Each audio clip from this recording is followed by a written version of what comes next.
Hi అండి, welcome to my channel Devika vlogs. నా videos కనుక నచ్చినట్లయితే లైక్, షేర్ అండ్ సబ్స్క్రైబ్ చేయండి.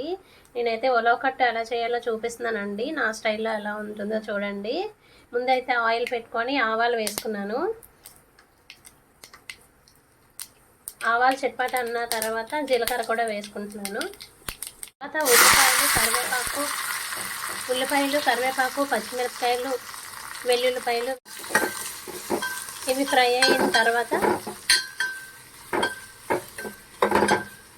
ఇవి బాగా మగ్గాలండి. మగ్గిన తర్వాత అప్పుడు చింతపండు రసం వేసుకుంటాము. ఉలవ కట్ట ఇలా వాటర్లో వేసుకొని కలుపుకోవాలండి. బొంబాయి చట్నీకి ఎలా కలుపుకుంటామో అలాగా. చింతపండు కూడా తీసుకున్నానండి, కొంచెం అయితే చాలు. చూడండి, చింతపండు రసం ఇది. కొంచెం వాటర్ కూడా యాడ్ చేసుకుంటున్నానండి.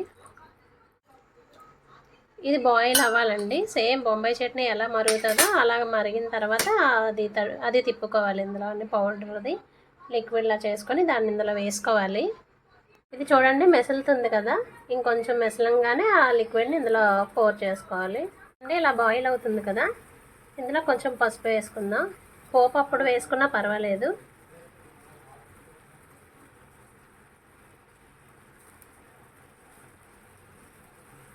కొంచెం కారం కూడా వేసుకుంటున్నాను. వేసుకుంటూ తిప్పాలండి ఇది స్పీడ్గా. సాల్ట్ వేసుకుందామండి. సరిపోకపోతే మళ్ళీ వేసుకోవచ్చు, చూసి వేసుకోండి. కొంచెం దగ్గర పడిన తర్వాత ఆపేద్దామండి స్టవ్ అయితే.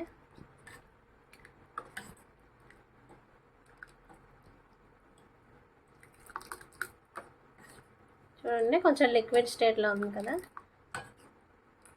కొంచెం దగ్గర పడిన తర్వాత చూడండి చిక్కబడిపోయింది.